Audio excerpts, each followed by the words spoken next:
Hola, ¿qué tal? Muy buenos días a todos, muy buenos días a todas. Antes que nada quiero decir que estoy muy contento por iniciar este módulo adicional de nuestro curso del Antiedipo, que como yo lo grabé con un poco de anticipación, la última clase lo di por cerrado, pero lo estoy dando por reabierto a partir de este video, que correspondería a la clase número novena de nuestro curso del Antiedipo, que en verdad va a ser un adicional, un anexo, una adenda sobre 1000 mesetas, dado que hubo un grupo de alumnos que estaban interesados en continuarlo. Efectivamente tomamos ese pedido y aquí estamos continuándolo, adicionando estas 4 clases, van a ser solamente 4 clases, no 8, sobre 1000 mesetas. Así que estoy muy contento del entusiasmo que despertó el curso del Antiedipo, es mutuo, es un libro que me fascina también, y vamos a darle cierta continuidad, porque me parecía que era lógico el pedido por otra parte, sumando estas 4 clases, la clase número 9, 10, 11 y 12, que van a ser sobre 1000 mesetas. Antes que nada, algunas explicaciones. 1000 mesetas, aquí tenemos el libro, esta es la edición en castellano, ¿no? De Gilles Deleuze y Félix Guattari. Eh, Ustedes saben, digo, 1000 mesetas, como pueden ver, es un texto también muy voluminoso, es un texto muy complejo, ahora vamos a dar algunos indicadores. Por lo tanto, este curso no, digamos, tengo que aclararlo, que no va a ser tan exhaustivo, o este adicional, o este anexo, tan exhaustivo como las 8 clases del Antiedipo, donde leímos los 4 capítulos con mucho detalle. En este caso estamos hablando, en principio, de 15 capítulos barra mesetas. Por lo tanto, yo hice una división, que la van a ver en el programa, que lo ven en el programa adicional, en la cual estamos analizando eh, más o menos 4 o 5 mesetas por clase.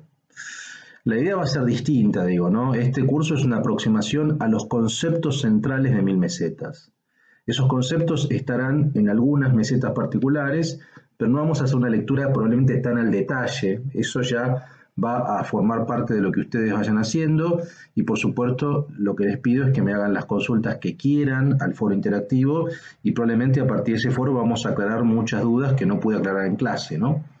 Quería mencionar también otra cosa. Yo tenía previsto ya un curso de 1000 mesetas, por eso tomé su propuesta para el próximo año, era mi idea. De hecho, el próximo año seguramente vamos a hacer un curso de 8 clases, mucho más detallado que este anexo de 4 clases, así que estén atentos porque vamos a hacerlo de manera mucho más profundizada el próximo año.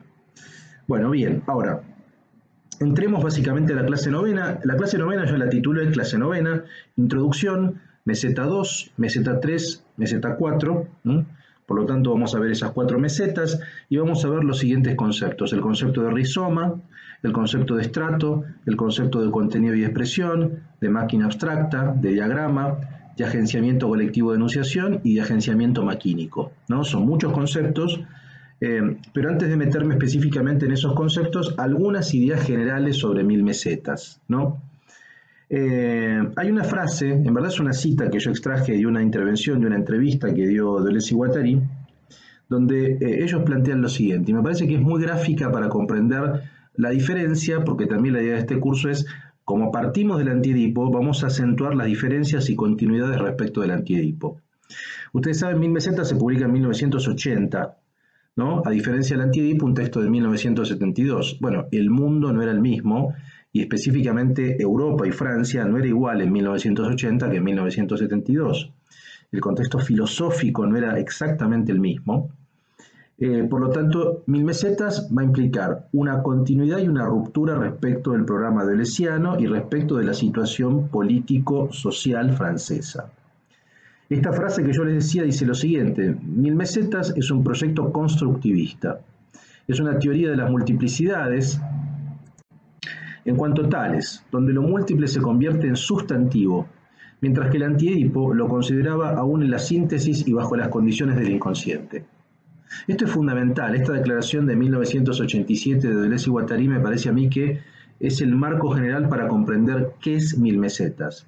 Es decir, lo múltiple, la cuestión de la multiplicidad ya la veníamos viendo digamos, en el Antiedipo. Ahora bien, lo múltiple en el Antiedipo estaba situado sobre todo en el orden de la síntesis del inconsciente.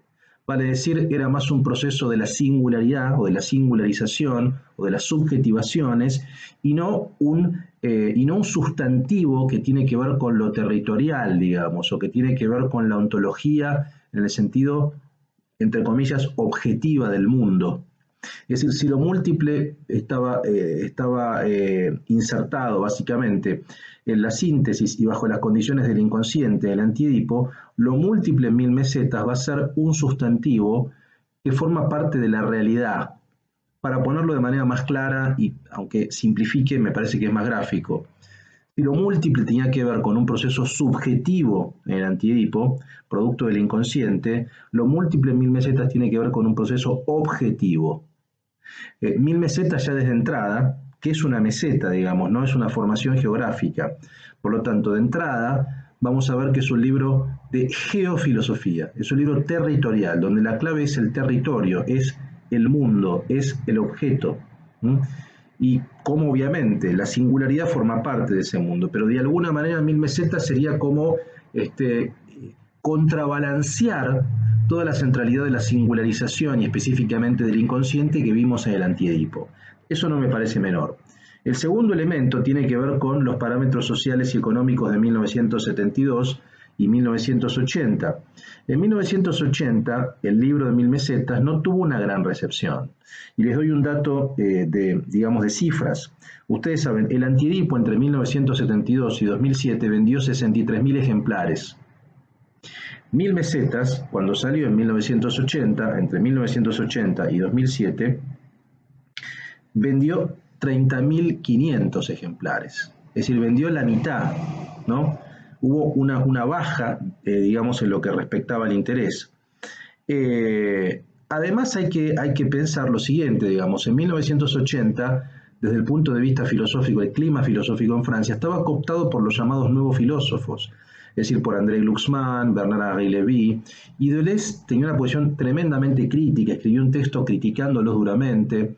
Era el momento del auge del neoliberalismo, es decir, había una condición completamente adversa para un texto como 1000 mesetas, que seguía siendo un texto muy experimental y que no casaba con el clima de época, a diferencia del Antiedipo, que en el 72 se venía básicamente de mayo del 68, y el Antiedipo era la lógica continuidad respecto al 68. Bueno, 1000 mesetas retoma ese proyecto, pero en un contexto radicalmente distinto y muy adverso. Entonces, la recepción no fue la querida. Fue un texto muy malentendido, muy poco leído. Uno de los pocos medios que va a saludar de manera grata un texto como 1000 mesetas es Liberación. Allí Robert Maggiori, que hace una entrevista muy interesante a Deleuze, que está recogida en Conversaciones, señala lo siguiente, dice: de manera paradójica, como una organización acrónica, heteróclita, como un antisistema, un patchwork que lleva al mismo tiempo una visión del mundo y otro sistema filosófico, ¿no? Es decir, es uno de los pocos medios, Liberación, que señala el texto como un texto importante. 1000 mesetas es entonces un libro de espacios, es un libro de territorios, es la clave el territorio. Y este es un dato interesante, es un dato biográfico. Deleuze gustaba decir que el título correspondía a los paisajes de la meseta de Mille Vaches, donde estaba la casa de fin de semana, que en verdad era propiedad de su esposa Fanny, en Saint-Léonard de Noblat. Ahí pasaba largas temporadas de Deleuze, en verano, los fines de semana, y ahí escribió muchos de sus libros. El Antiedipo también fue en gran medida escrito ahí, ¿no? En 1000 mesetas, Deleuze y Guattari declaran, esto lo declaran en 1987 también, dice: 1000 mesetas, pese a su aparente fracaso, nos hizo avanzar un paso, al menos a nosotros, y abordar terrenos desconocidos, vírgenes con respecto a Edipo, que el Antiedipo había divisado solo desde lejos, sin llegar a penetrar en ellos. Es decir, es la continuidad y la ruptura respecto de muchas nociones. Ahora, hay un elemento que va a ser central, o hay muchos conceptos que van a continuar de 1000 mesetas respecto del Antiedipo y otros que no van a continuar. Para comenzar, me parece que el más claro es ¿no? En el Antiedipo, el concepto central que vertebraba todo el texto era el concepto de máquina deseante, que es el concepto que lo vimos desde el primer capítulo hasta el cuarto, ¿no? El concepto de máquina deseante va a ser la centralidad. Bueno, en 1000 mesetas ese lugar lo va a ocupar otro concepto, que es la noción de agenciamiento, que es más o menos lo mismo.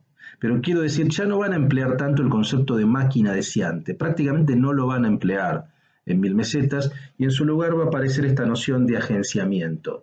Y el agenciamiento va a tener que ver con lo humano y lo no humano, es decir, con lo animal, con lo cibernético, con lo vegetal, ¿no? En ese plano. Bien. Bueno, vamos a comenzar ahora sí. Voy a leerles, como hacíamos en las 8 clases anteriores respecto de Antidipo, algunas nociones de mis apuntes, y después vamos a leer como es un texto largo. Obviamente lo que hice fue seleccionar de estas 4 mesetas primeras un párrafo solo, un párrafo o 2 eventualmente de cada una de estas 4 mesetas, ¿no? Para por lo menos ilustrarlo y que ustedes tengan una idea de a qué me estoy refiriendo. Bueno, voy a empezar entonces con este material de lectura. 1000 mesetas, publicado en 1980, es una teoría de las multiplicidades, que implica una nueva ontología y una nueva epistemología respecto del Antidipo, publicado en 1972. Ese es el punto de partida, una teoría de la multiplicidad, ¿no? Por lo tanto, una nueva ontología y una nueva epistemología. La noción de meseta la van a tomar Deleuze y Guattari de un antropólogo que se llama Gregory Bateson, ¿no? Que va a ser muy importante, ¿no? Que ellos lo mencionan incluso en otros textos, pero acá va a ser un autor fundamental, Gregory Bateson. Bueno, esta noción de meseta es definida como una región continua. ¿Cómo se define el concepto de meseta? Como una región continua de intensidades que vibran sobre sí. Intensidades que vibran sobre sí. Esas intensidades forman parte del plano de inmanencia, por supuesto. Esta nueva epistemología es construida a partir de este libro desde sus 15 capítulos o mesetas, que no necesariamente deben leerse de modo ordenado, de principio a fin, sino intercaladas o de manera aleatoria. Esto es muy importante, digamos, ¿no? O sea, el libro también, y lo vamos a ver cuando leamos cómo arranca, el libro no exige una lectura, entre comillas, sucesiva, ¿no? Sino el libro puede ser ingresado desde diferentes mesetas. Esa es un poco la idea. En este sentido, hay 2 conceptos muy importantes en las primeras 4 mesetas. El concepto de rizoma y el concepto de estrato. Esas son las 2 nociones centrales y a partir de ahí vamos a desplegar el resto. A partir de ellos podemos expandir las nociones de agenciamiento, que recién decía, de contenido y expresión, de máquina abstracta y de diagrama. Vamos a iniciar con el concepto de rizoma, ¿no? Los principios de un rizoma son los siguientes. Un rizoma es la organización de esa multiplicidad. Si yo les dije que 1000 mesetas es una teoría de las multiplicidades, bueno, básicamente el rizoma es la organización, el principio organizacional de la multiplicidad y la conexión entre agenciamientos múltiples y la conexión entre diferentes multiplicidades. El rizoma está constituido a partir de los siguientes principios, y acá Deleuze y Guattari son muy claros en la primera meseta, ¿no? El principio de conexión y heterogeneidad.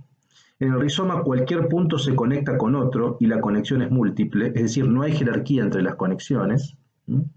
Voy a leerlos todos y después vamos a explicarlos un poco más. El principio de multiplicidad.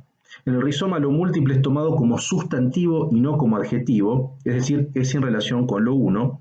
El rizoma está siempre en el medio, no tiene principio, ni fin, ni sujeto, ni objeto. La multiplicidad es del orden de su constitución. C, el principio de ruptura asignificante.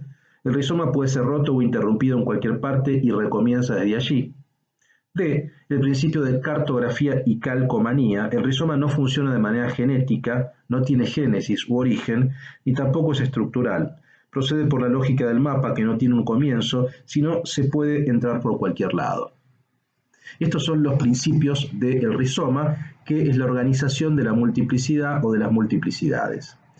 El primer principio de conexión y heterogeneidad básicamente lo que plantea es que cualquier punto se puede conectar con cualquier otro. En un rizoma no necesariamente hay que pasar por un punto para llegar a otro, ¿no? Es decir, es algo así como una red. El modo más claro para que ustedes tengan como gráficamente la idea de un rizoma es Internet. O sea, vean un mapa de Internet. Un mapa de Internet va a ser básicamente una suerte de enjambre de interconexiones, donde de una se puede pasar a la otra. Por supuesto, en ese enjambre de interconexiones hay polos como de mayor concentración y polos de menor concentración. polos de mayor poder y polos de menor poder, pero de alguna manera una de las capacidades es esa, ¿no? Cualquier punto potencialmente se puede conectar con cualquier otro, ¿no? Y no hay jerarquía entre esas conexiones. El segundo tiene que ver con la multiplicidad, y esto decíamos antes también, lo múltiple es tomado como sustantivo. Lo múltiple no es un adjetivo, no es que decimos A es múltiple y el sustantivo es A, no, decimos lo múltiple tiene estos atributos, lo múltiple tiene estas características. Esa es la clave, por lo tanto un rizoma es múltiple desde el punto de vista del sustantivo, no desde el punto de vista del atributo adjetivante, ¿no? El rizoma siempre está en el medio, eso también es una característica a la cual insiste mucho Deleuze y Guattari, siempre está en el medio, en el entre, esta figura del entre va a ser fundamental, no tiene principio ni fin, no hay un génesis, ¿no? Siempre está en el medio. La multiplicidad, por tanto, es del orden de la constitución, no del orden de la atribución. El principio de ruptura significante, que es el tercero, tiene que ver con, y acá también hay una figura muy interesante que plantear, es cuando uno corta un rizoma, el rizoma recomienza a generarse a partir de esa ruptura. El caso más claro son y estas figuras son figuras que usa Deleuze, digamos, ¿no? De la botánica, de los bulbos, ¿no? Ustedes piensen en las plantas rastreras, en los bulbos, ¿no? Cuando uno corta esas plantas, bueno, esas plantas se regeneran a partir de ese corte, ¿no? Bueno, esa es la idea. Si yo corto, vuelve la regeneración a partir de ese corte. De esa manera funciona un rizoma. De hecho, ustedes piensen que el rizoma literalmente es tomado de la botánica, ¿no?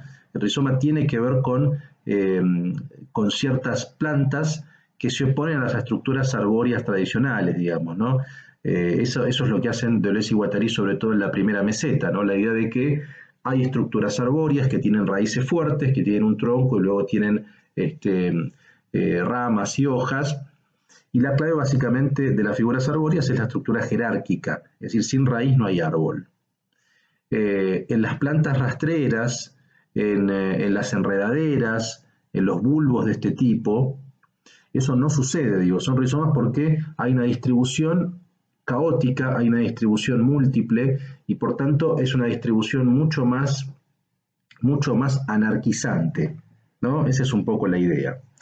Y el último principio de cartografía y calcomanía dice el rizoma no funciona de manera genética, es estructural y tiene que ver con la lógica del mapa. O sea, la lógica del mapa es fundamental, y ahí viene esta idea de la cartografía. Si ustedes despliegan un mapa, el mapa tiene comienzo, es decir, ¿hay algún comienzo para leer un mapa? ¿Yo debo comenzar por abajo, por arriba, por el costado para leer un mapa? No, los mapas no tienen ni comienzo ni fin. A un mapa se lo puede abordar desde cualquier lugar, por arriba, por abajo, por el centro, por el costado. Bueno, esa estructura cartográfica forma parte también de la característica del rizoma. El rizoma tiene esa lógica cartográfica, digamos, se puede ingresar por cualquier lado, ¿no? Esto es importante, sobre todo en la primera meseta, para hacernos la idea de que la constitución de la realidad desde el punto de vista de la multiplicidad para Deleuze y Guattari es rizomática, ¿no? Sigamos ahora con otro concepto central de estas primeras mesetas, que es el concepto de estrato. El estrato tiene como función formar materias, ¿no? El estrato aprisiona las identidades y fija las singularidades en sistemas molares, es decir, en planos de consistencia. Un estrato es algo así, para hacerles una figura, como una suerte de corsé. Digamos, yo tengo una cantidad de material o tengo un cuerpo expandido. Con ese cuerpo, que es una cantidad de intensidades, yo lo voy a encorsetar, yo lo voy a estratificar. El estrato tiene la función de aprisionar y fijar las intensidades y las singularidades. A su vez, Deleuze y Guattari delimitan tres tipos de estratos: estrato físico-químico, estrato biológico y estrato antropomorfo o aloplástico, que crean las modificaciones del mundo exterior. O sea, desde el punto de vista físico-químico, biológico y antropomorfo, estos tipos de estratos lo que van a hacer es aprisionar las intensidades. Esto recuerden sobre todo lo que mencionamos también cuando hablamos del yo, cuando hablamos de la singularidad en las clases pasadas, la idea de que para Deleuze y Guattari, pero particularmente para Deleuze, porque ya lo venía trabajando solo desde su libro sobre Hume, la idea de que el yo es un haz de percepciones. Entonces, decir que estamos constituidos o que somos haces de percepciones o que somos intensidades, que es más o menos lo mismo, esas intensidades o esas percepciones van a ser aprisionadas, van a ser molarizadas, van a ser encorsetadas por diferentes estratos, ¿no? Esa es la idea. Pero fuera del estrato somos un plano de inmanencia, una diversidad, una multiplicidad de intensidades y de percepciones. Todo estrato, dice Deleuze y Guattari, es doble. Es decir, se compone de un fragmento o estrato de expresión y un fragmento o estrato de contenido. Es decir, todo estrato es doble o tiene un doble movimiento o una doble constitución. El plano de la expresión y el plano del contenido. Todo estrato, al estar constituido por estos dos planos, que son expresión y contenido, supone una máquina abstracta, y acá viene otro concepto, una máquina abstracta que los configura desde estos dos segmentos, expresión y contenido, que los compone, vale decir, una máquina abstracta es un plan de composición y el plan de consistencia. ¿Qué quiere decir esto? El estrato queda claro entonces, ¿no? El estrato aprisiona, fija las intensidades y tiene dos partes, que es un contenido de expresión y un contenido, que es un plano de contenido y es un plano de expresión. ¿Ok? El contenido y la expresión forman parte de eso que se llama el plan de consistencia, es decir, el estrato hace consistente las intensidades, ¿no? Las fija, las cristaliza. Ahora, ¿de qué manera va a fijar ese plan de consistencia? A partir de lo que Deleuze llama la máquina abstracta. Una máquina abstracta es algo así como un ideal. Una máquina abstracta es, a ver, para ponerlo también en términos gráficos, es algo así como un plano, es algo así como una guía, es decir, es, digamos, algo así como una normativa abstracta de cómo se tiene que componer ese plan de consistencia, ¿se entiende? O sea, una máquina abstracta es, por su definición, abstracta, es decir, son normativas de cómo debe componerse ese estrato, ¿no? Ahora vamos a dar algún ejemplo y quizá queda más claro, ¿no? Los estratos resultan de un proceso de desestratificación que es concebido como un espesamiento y una coagulación, una caída y recaída sobre el plan de consistencia. Los estratos están animados por un movimiento de desterritorialización, de decodificación relativa. O sea, ¿se entiende? O sea, los estratos forman parte de ese proceso también, paradójicamente, de desestratificación, es decir, se estratifica y se desestratifica ese plano de consistencia, ¿no? Se estratifica y se desestratifica, se espesa y se coagula. Es más o menos lo mismo que decir se territorializa y se desterritorializa, esa misma dinámica que veíamos en el Antiedipo. Los estratos entonces están animados por un movimiento de desterritorialización de decodificación relativa. Análogamente, quizá podemos entender mejor el concepto de máquina abstracta con esta analogía, ¿no? Este concepto de máquina abstracta en Deleuze y Guattari es semejante al concepto de diagrama en Foucault, que Deleuze lo va a retomar también para sí, ¿no? Que es un concepto en rigor muy menor de Foucault. Foucault lo emplea muy poco, lo emplea sobre todo en Vigilar y Castigar, ese concepto. Bueno, Deleuze lo va a tomar, el concepto de diagrama, y él sí lo va a radicalizar. E incluso va a explicar a la filosofía de Foucault a partir del concepto de diagrama, lo cual es su lectura, cuando Foucault usa, insisto, con muy contadas veces el concepto de diagrama. Entonces, el concepto de máquina abstracta es semejante al concepto de diagrama. ¿Por qué? Porque ambos, diagrama y máquina abstracta, son composiciones ideales de dispositivos concretos. El ejemplo más claro, por ejemplo, es la prisión. Una prisión es un dispositivo disciplinario. Ese dispositivo disciplinario, ¿qué es? Bueno, es una arquitectura concreta, es una arquitectura física, es una red de una arquitectura, de normativas, es una red de códigos, de reglamentos, ese entrecruzamiento del dispositivo. ¿Qué hace un dispositivo? Básicamente es una red de relaciones, o una red de relaciones de estructuras arquitectónicas, reglamentarias, textuales, etcétera, que dan como consecuencia la producción de un tipo de subjetividad. Bueno, la prisión es un dispositivo disciplinario, ¿no? Ahora, el panóptico, por ejemplo, es una máquina abstracta o es un diagrama en términos de Foucault. ¿Se entiende? O sea, el dispositivo disciplinario, que es la prisión, es concreto, es algo efectivo, concreto. Ahora, ese dispositivo disciplinario está creado en base a un plan, y ese plan es la máquina abstracta o el diagrama. Un diagrama es Es la planificación abstracta de lo que se ejecuta después desde el punto de vista concreto. Me parece que queda claro. Un panóptico es una construcción teórica.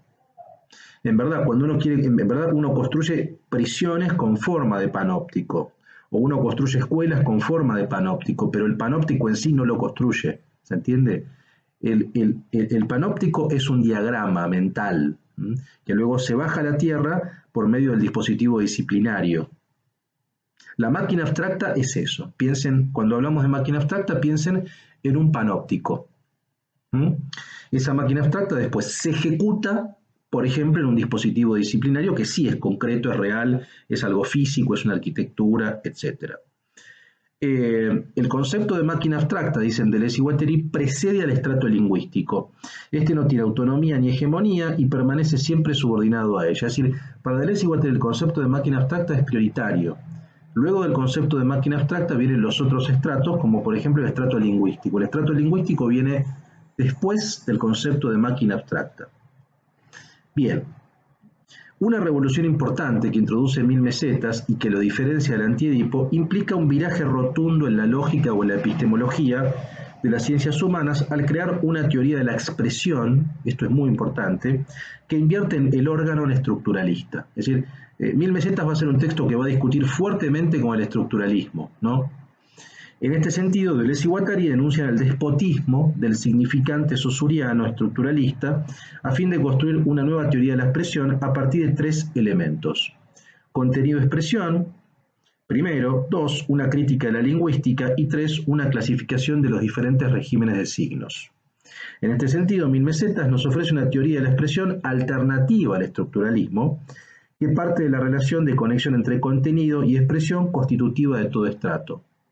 Retomamos, dijimos, todo estrato aprisiona un plano de intensidades, todo estrato está conformado por un plano de expresión y un plano de contenido. Ahora bien, ese plano de expresión y ese plano de contenido van a dar cuenta de una teoría de la expresión distinta, opuesta al estructuralismo, opuesta a la lingüística, ¿no? Por eso es que tenemos que dividir, Deleuze y Guattari dividen esta noción o esta constitución de la teoría de la expresión en tres elementos. Primero, explicar bien qué es contenido y expresión; después, criticar la lingüística; y luego dar cuenta de estos regímenes de signos. Entonces vamos a diferenciar entre contenido y expresión, crítica de la lingüística y regímenes de signos. Una nota a pie.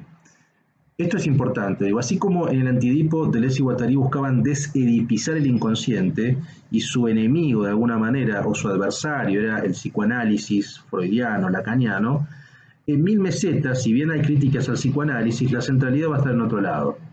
El enemigo, en todo caso, va a ser el estructuralismo.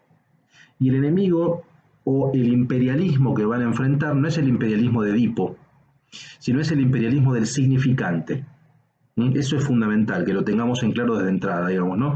Vamos a enfrentar el imperialismo del significante y de la lingüística. Entonces, así como en el Antiedipo se buscaba desedipizar, en Mil Mesetas se va a buscar designificantizar. No sé si es posible esa expresión, pero, a ver, combatir el significante, combatir el despotismo o la centralidad o la hegemonía del significante, ¿no?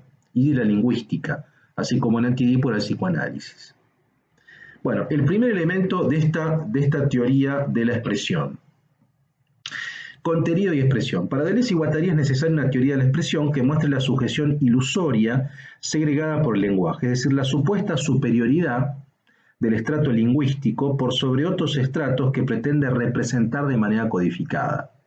Esto es algo que está muy claramente en la lingüística, digamos, en Saussure, la idea de que, bueno, sí, el estrato lingüístico uno codifica todo tipo de régimen de signo por medio del signo lingüístico, ¿no? Es decir, hay una prioridad, hay una centralidad, hay una hegemonía del signo lingüístico por otro tipo de regímenes de signos, que representa todos los otros tipos de regímenes.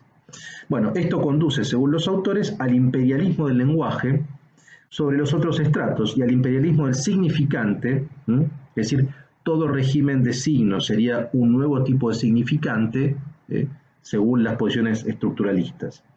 El aporte de Deleuze implica la concepción de una nueva teoría de la expresión que se apoya en la noción de agenciamiento. Y acá aparece la noción de agenciamiento que va a ocupar el lugar de máquina deseante, ¿no? Es decir, esta nueva teoría de la expresión, que va a enfrentar la prioridad de la codificación lingüística, se apoya en la noción de agenciamiento. La articulación de contenido y expresión, que forma parte de todo estrato, se realiza por medio del diagrama, esto que recién decíamos, ¿no? O sea, ¿cómo se articula contenido y expresión de un estrato? Por medio del diagrama. El diagrama los quita de su fijación relativa para entrar en variación e implicación recíproca, ¿no? Es decir, el diagrama lo que hace es poner en relación el contenido o el plano de contenido y el plano de expresión de todo estrato, ¿no? A nivel diagramático, no existe ya la distinción entre cuerpo y signo o entre cosa y palabra. Vale decir, los signos trabajan directamente sobre las cosas y las cosas se despliegan a través de los signos. Contenido y expresión no preexisten a la doble articulación que expresa. El agenciamiento, en otros términos, contenido y expresión, son inseparables del mismo agenciamiento. ¿Qué quiere decir esto? Esto quiere decir que no hay un contenido y una expresión separados, ¿no? Que existan anteriormente, independientemente de su articulación. Contenido y expresión, que forman parte de un estrato, existen cuando se los pone en relación. Cuando se los pone en relación por medio del agenciamiento, a través del diagrama, ahí existen el plano del contenido y la expresión. Si no están en relación, si no están vinculados recíprocamente, no existen. Existen solamente vinculados, existen solamente agenciados, porque agenciar básicamente es eso. Un agenciamiento es una relación entre elementos heterogéneos, ¿no?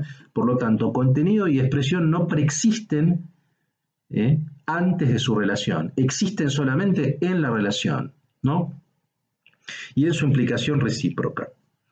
Este sería el primer punto de la teoría de la expresión. El segundo punto es la crítica de la lingüística. Para Deleuze y Guattari, la lingüística, lejos de servir para el estudio del lenguaje en sí mismo, se sitúa solamente en el cuadro de un cierto régimen de signos, el régimen significante, dejando de lado otros regímenes de signos. Deleuze considera que la función esencial de todo el lenguaje es la transmisión de una consigna. Esto es lo que dice Deleuze, ¿no? O sea, un lenguaje transmite una consigna. La unidad elemental del lenguaje es el enunciado y el enunciado es la consigna. En primer lugar, el lenguaje siempre va de un decir a otro decir, ¿no? Primer punto. La primera función del lenguaje es un discurso indirecto, dicen Deleuze y Guattari. Comunicar, no aquello que se ha visto, sino aquello que se ha entendido dicho. Es decir, el lenguaje tiene una circulación propia, ¿no? En segundo lugar, el aporte de la pragmática, y acá sobre todo Deleuze y Guattari echan mano de autores angloamericanos como Austin o como John Searle, es central para Deleuze a partir de las nociones de lo performativo y lo ilocucionario, en tanto muestra la ligación entre palabra y acción. Los enunciados actos constituyen los agenciamientos y todo agenciamiento pone en relación la forma de expresión, el enunciado, con el contenido que es el acto. ¿Qué quiere decir esto? Dijimos entonces que un estrato es contenido y expresión. Contenido es acto, expresión es enunciado, por lo tanto todo estrato relaciona un acto con un enunciado, o para decirlo de otra manera, una acción con el lenguaje, ¿no? El tema de la pragmática es importante, el tema de la fuerza ilocucionaria y de lo performativo es importante, porque como dijimos antes, los signos, hay un vínculo entre cosas y signos. Los signos trabajan directamente sobre cosas y las cosas se despliegan a través de signos. Por lo tanto, el lenguaje es importante para Deleuze y Guattari por cómo produce acciones. El lenguaje o los enunciados, para ser más específicos, producen acciones. Producen acciones y crean, ¿no? Y crean situaciones inéditas. Ahora vamos a dar un ejemplo. Estos agenciamientos provienen de aquello que tiene curso legal en el campo social dado. Son impersonales y colectivos. Son agenciamientos colectivos de enunciación, ¿no? O sea, los agenciamientos en rigor, aunque una persona singular diga algo, en verdad lo que dicen Deleuze y Guattari es que lo que prevalece es el agenciamiento colectivo de enunciación. Digamos, no es que uno es el dueño de ese enunciado. Un enunciado atraviesa diferentes singularidades, por lo tanto la enunciación, más que ser singular, es colectiva. Uno forma parte de una lógica impersonal de enunciados. Ahora bien, para que exista este agenciamiento resulta preciso que entre el acto y el enunciado haya una inmanencia recíproca entre términos no idénticos y heterogéneos. No idénticos heterogéneos. Los actos se definen por el conjunto de transformaciones incorporales. Esto es algo que Deleuze toma de la teoría de los estoicos, la teoría de los incorporales, que tienen curso en una sociedad dada y que se atribuyen a los cuerpos de la sociedad. Voy a poner un ejemplo para explicar un poco esta teoría de los incorporales y del enunciado colectivo y del vínculo entre la fuerza ilocucionaria y el acto. Por ejemplo, la sentencia de un juez, ¿no?, transforma a un acusado en culpable. La transformación que produce el acto, es decir, el atributo incorporal que el enunciado expresa, culpable, es instantáneo. La sentencia es un acto de palabra que transforma inmediatamente el acusado en culpable. ¿Se entiende? O sea, cuando decimos la relación entre enunciado, ¿no?, y acto, o entre expresión y contenido de todo estrato, y que están vinculados por medio del diagrama, agenciados, estamos diciendo esto. O sea, cuando un juez dice, expresa verbalmente desde el punto de vista del enunciado que tal sujeto, que tal individuo es culpable, ese enunciado culpable automáticamente impacta en la subjetividad de esa singularidad y lo transforma, ¿no? Esa es la fuerza ilocucionaria. Una fuerza ilocucionaria transforma, modifica subjetividades. No es algo inocuo, es algo que impacta en la realidad y que modifica la realidad. O sea, literalmente ese enunciado modifica la realidad, transforma esa persona de acusado en culpable. Otro ejemplo que me parece que es interesante es cuando un juez de paz o cuando un sacerdote dice los declaro marido y mujer, ese enunciado, los declaro marido y mujer, automáticamente tiene fuerza ilocucionaria. O sea, literalmente esas personas se convierten desde la expresión de ese enunciado en marido y mujer. A eso se le llama pragmática, o a eso Deleuze y Guattari le llama pragmática. Es decir, el lenguaje es una pragmática. ¿Por qué? Porque modifica el uso, porque modifica la realidad, ¿no? La sentencia es un acto que transforma la palabra, es un acto de palabra que transforma inmediatamente el acusado en culpable, ¿no? Esta noción de los incorporales, ¿por qué? Bueno, porque, a ver, esta teoría de los incorporales que toma el estoicismo tiene que ver con esto. El lenguaje, digamos, modifica, pero no se corporiza prácticamente en nadie singular, ¿se entiende? O sea, el lenguaje es algo así como un circulante que tiene fuerza ilocucionaria, que transforma y que modifica subjetividades y comportamientos, pero que no se corporiza en alguien específicamente, ¿no?, que atraviesa diferentes corporalidades. El lenguaje es lenguaje, nos habla del mundo sin necesidad de representarlo ni referencia al significante al significado. Este es el punto. Esto es lo que Deleuze y Guattari quieren desarrollar en las primeras mesetas, la idea de que el lenguaje es una pragmática, no una representación del mundo. Volvemos a la crítica a la representación que ya estaba que ya estaba en Antiedipo, digamos, ¿no? El lenguaje no representa, porque representar implicaría otra vez el vínculo de un significante que remite a un significado, ¿no? Esto es lo que quiere destrabar. No hay una representación directamente, hay un vínculo con el mundo entre enunciado y acto y punto. Es un vínculo pragmático entre enunciado y mundo, o entre enunciado y acto, pero no hay una remisión del significante al significado. No hay un proceso de lingüistización, por así decirlo, ¿no? El acto de habla se inserta directamente en los cuerpos y los modifica, ¿no? Por tanto, hay en Mil Mesetas una teoría del lenguaje como pragmática generalizada. Esa es la idea, ¿no?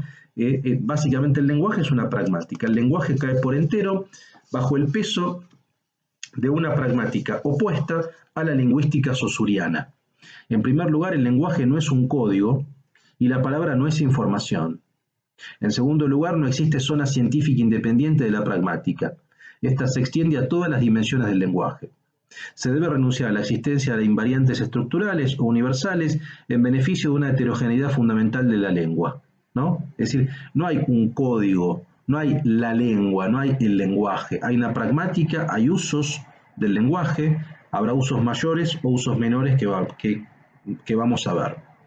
Y en tercer lugar, no se puede conservar la diferencia entre lengua y habla, este tipo de diferencias que hacía Saussure, ¿no? En cuarto lugar, el modelo estructuralista es rechazado por hacer de la lengua un modelo político centralizado, homogeneizado, una lengua del poder dominante. Entonces, un poco repaso esta noción de pragmática, digamos, el lenguaje como pragmática generalizada, tiene las siguientes características. En primer lugar, el lenguaje no es un código y la palabra no es información. En segundo lugar, no existe una zona científica independiente de la pragmática, ¿no? Eso quiere decir que la pragmática se extiende en todos sentidos. En tercer lugar, es imposible diferenciar entre lengua y habla.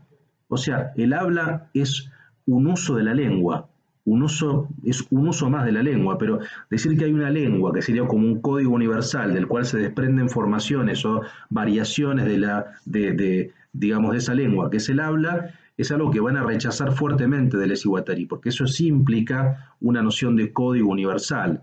Podemos decir, el habla es la lengua, son diferentes variaciones de la lengua, punto. Pero no hay una prioridad.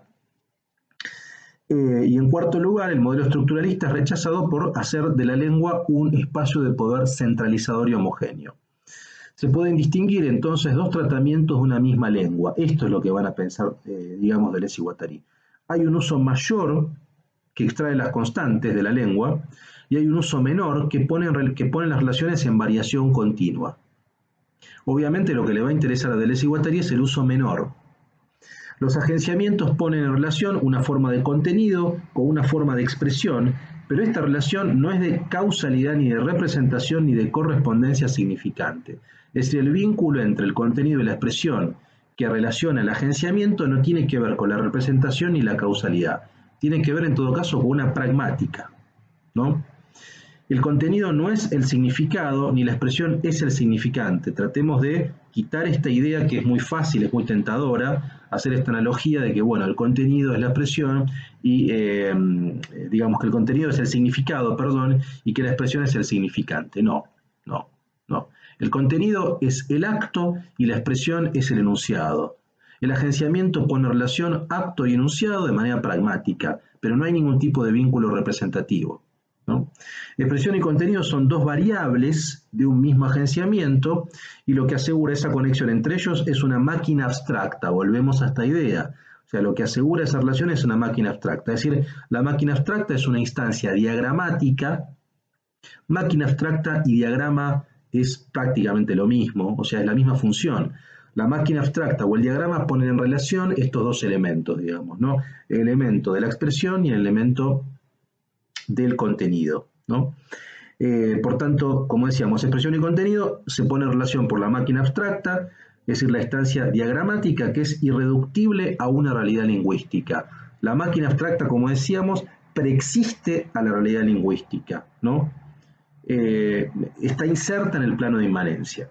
Las líneas de creación y transformación forman parte de la máquina abstracta, de su diagrama, ellas componen sus puras potencialidades. Bien. Esto tenía que ver con, recordemos, lo que veníamos desarrollando, el segundo punto de la crítica de la lingüística de la teoría de la expresión. Y el tercer punto son los diferentes regímenes de signos. Deleuze y Guattari denominan régimen de signo toda formalización específica. El estudio de los regímenes de signos interviene en el marco de denuncia al imperialismo de la lingüística y al despotismo del significante. Esto nos va a traer resonancias al Antiedipo.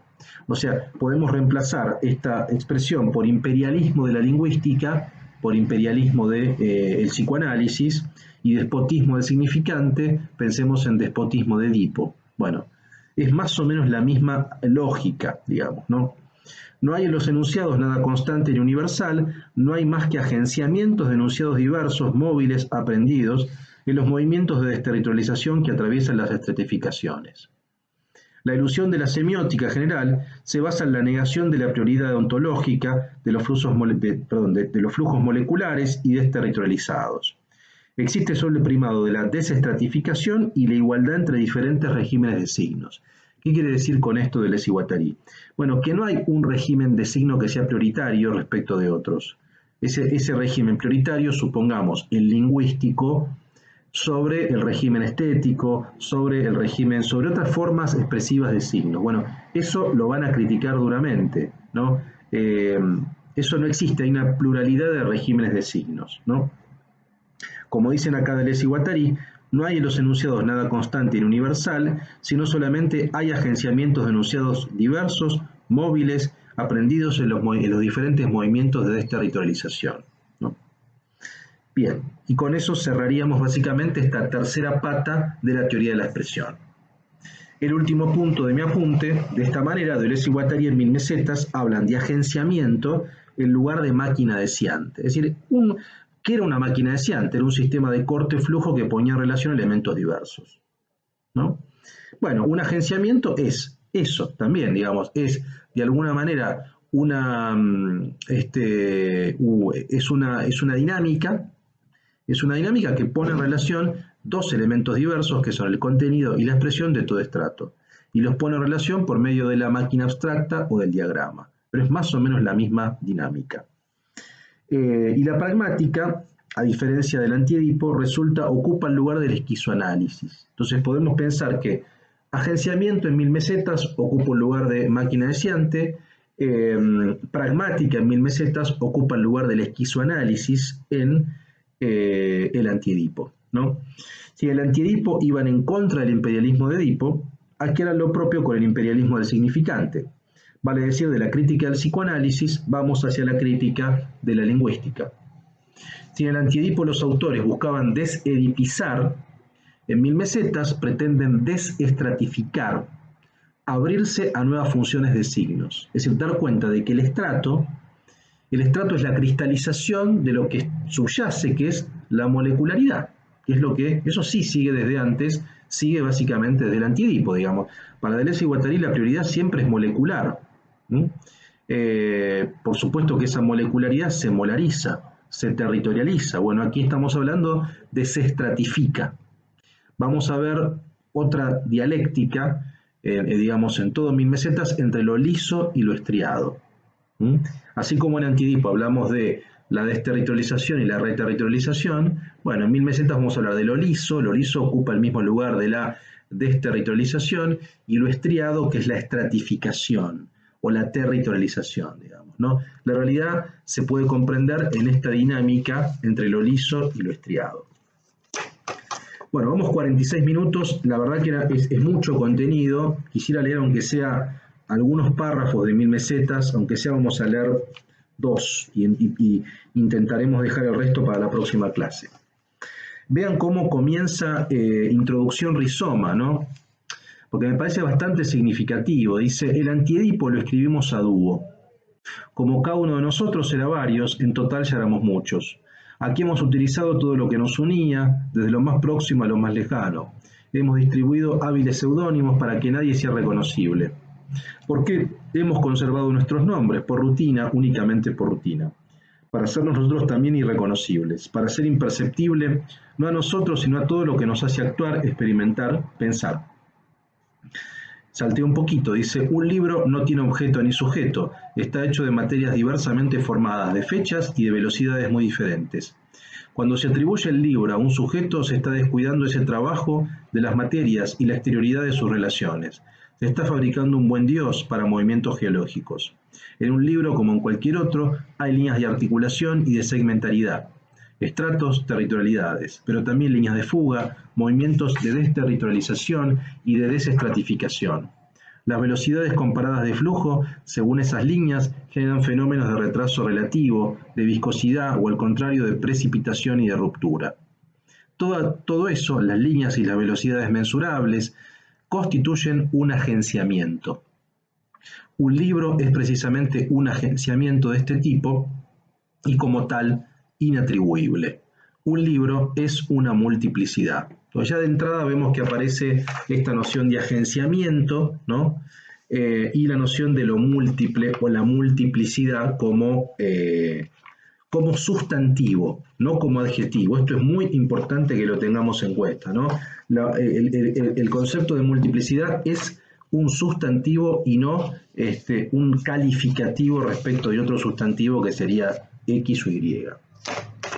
Bueno, yo diría, voy a cortar acá porque van 49 minutos, es mucho material para procesar, así que quiero que lo procesen, que lean el material que les voy a subir y discutámoslo en el foro interactivo, todas las dudas que tengan. La próxima clase vamos a leer más del texto, como no tengo un material tan extenso, así que vamos a poder trabajar un poco más con 1000 mesetas.